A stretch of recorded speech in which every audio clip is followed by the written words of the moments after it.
जय श्री कृष्णा।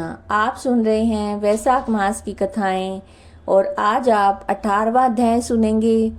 इस चैनल पर वैशाख मास महात्म्य की कथाएं नित्य सुनाई जाती हैं, तो कथाएं सुनने के लिए फॉलो कीजिएगा, चैनल को सब्सक्राइब कीजिएगा और वीडियोज़ अगर पसंद आए तो लाइक कीजिए और शेयर कीजिएगा। 18वां अध्याय। व्याध बोला, हे मुने, मुझ पापी और दुष्ट बुद्धि पर आपने बड़ी दया की है। हे साधो, मैं आपका शिष्य हूँ, मेरे ऊपर दया करके ऐसा उपदेश दीजिए जिससे मेरी बुद्धि अनर्थ कार्य करने में प्रवृत्त ना हो। व्याध की बातें सुनकर शंख मुनि बोले, व्याध, यहाँ धूप बहुत सताती है, ना यहाँ छाया है ना पानी है। कहीं दूसरी छाया की जगह में चलकर जल पीकर स्वस्थित होकर तेरे सामने विष्णु भगवान के माधव मास का महात्म्य जो पाप नाशक है उसका वर्णन करूंगा।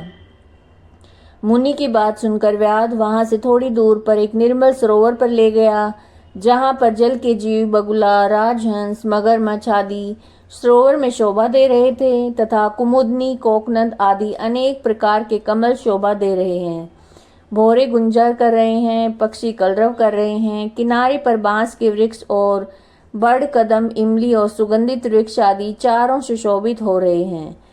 वन के हाथी, हिरन, शुक्र, सिंह, सूर, गाय, खच्चर आदि विचर रहे हैं। बंदर, लंगूर छलांग मार रहे हैं और प्रचंड पवन के वेग से वृक्ष झुक रहे हैं। मुनि ने उस रमणीक सरोवर में जाकर स्नान किया, वस्त्र धारण करके नित्य कर्म पूजन से निश्चित होकर फल खाए। शंख मुनि सुखपूर्वक बैठकर व्याध से पूछने लगे कि तुम कौन हो, कौन से धर्म को सुनने की इच्छा है। धर्म बहुत हैं और उनके करने की विधि भी अलग है। इनमें से वैशाख धर्म थोड़ा है मगर अत्यंत फलदायक है। तुम्हारे मन में जो पूछने की इच्छा हो पूछो। तब हाथ जोड़कर व्याध बोला, हे महाराज, मुझे कौन सा कर्म करने से तमोगुणमयी ये व्याध योनि मिली है और किस कर्म से मेरी बुद्धि शुद्ध हो गई है। जो महात्मा की संगति हुई, ये सारा वृत्तांत मुझसे कहिए। ये सुनकर शंख मुनि कहने लगे, हे व्याध, तू शाकल नगर में पहले वेद पाठी ब्राह्मण था और तेरा नाम स्तंभ था। श्रीवत्स गोत्र में तेरा जन्म हुआ था। एक वैश्या से तेरा प्रेम था। उसी की संगति के दोष से तू नित्य कर्मों का परित्याग करके शूद्र के समान घर आता था। इस प्रकार तू आचारहीन दुष्ट ने धर्म क्रिया त्याग ली, लेकिन तेरी स्त्री ब्राह्मणी बड़ी रूपवती थी। वो वैश्या सहित तुझ नीच की सेवा करती थी और तुम दोनों की आज्ञा में लगी रहती थी। जब इसी तरह सेवा करते करते बहुत समय बीत गया तो एक दिन तूने भैंस का दूध और मूली खाई। शूद्रों के भक्षण करने की वस्तु निष्पाप और तिल खाए।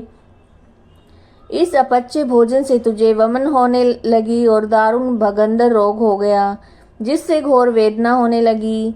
जब तक घर में धन रहा तब तक वैश्या भी वही रही। फिर सब धन को लेकर घर छोड़कर चली गई और तुझे घोर घृणा उत्पन्न हुई। रोग में अत्यंत दुखी होकर दीन वाणी से व्याकुल चित्रोता हुआ ब्राह्मणी से कहने लगा, तू मेरी रक्षा कर। मुझ पापी ने तेरा कुछ भी उपकार नहीं किया। जो ग्रस्त प्राणी अपनी भार्या का मान नहीं करते वो 15 जन्म पर्यंत नपुंसक होते हैं। हे महाभागे, रात दिन साधु महात्माओं से निंदित तेरी अवज्ञा करने से मैं पाप योनि में पड़ूंगा। मैं तेरे विनीत भाव पर क्रोध के मारे जलता हूँ। जब उसके स्वामी ने ऐसा कहा तब वो हाथ जोड़कर बोली, हे कांत, आप मेरे प्रति दीनता और लज्जा मत करो। मैंने आपके ऊपर क्रोध नहीं किया है। मैंने पूर्व जन्म में पाप किए हैं, उनको भोगने में कुछ दुख नहीं है। ऐसे दुखों को जो सहन करे वही साध्वी स्त्री है और उत्तम पुरुष है। अपने पिता और भाइयों से धन लाकर वो शेषशायी विष्णु भगवान की पूजा और तेरी सेवा शुश्रूषा में लगी रही। दिन रात मल मूत्र धोकर शुद्ध करके तेरे जो कीड़े पड़ गए थे उन्हें धीरे धीरे निकालती। रात दिन नींद त्याग कर तेरे दुख में दुखी होकर कहने लगी, हे पितृस्वरो, आप मेरे पति की रक्षा करो, रोगहीन और पाप रहित करो। चंडिका श्री गणेश जी, शनिश्चर जी से प्रार्थना करती कि मेरे पति निरोग होकर 100 वर्ष तक जीवित रहें। ऐसी वो देवी प्रतिदिन किया करती। तब एक दिन देवल नाम के मुनि ने वैशाख में संध्या के समय घर आए और तब तेरी स्त्री ने रोग नाशक वैद्य समझकर उनके चरण धोकर जल सिर पर छिड़क लिया और गर्मी से व्याकुल महात्मा की को तेरी आज्ञा लेकर शरबत पिलाया, जिससे उनको शांति मिली। दिल निकलने पर मुनि जैसे आए वैसे चले गए। थोड़े दिन बाद तुझे सन्निपात हो गया, तब तेरी स्त्री ने त्रिकुटा पिलाया। तूने उसकी अंगुली काट ली और तेरी दांती भिंच गई। तू अपनी सुंदर सैया पर उसी वैश्या का ध्यान करता हुआ मर गया। तेरी रूपवती स्त्री ये देखकर अपना कंकण बेचकर बहुत सा ईंधन लाई, विशाल चिता बनाकर बीच में तुझे रखकर तेरे रोग पीड़ित शरीर को अग्नि संस्कार किया और स्वयं भी उस अग्नि में जलकर सती हो गई। वह शरीर त्याग कर पति का आलिंगन करके तत्काल विष्णु लोक को चली गई।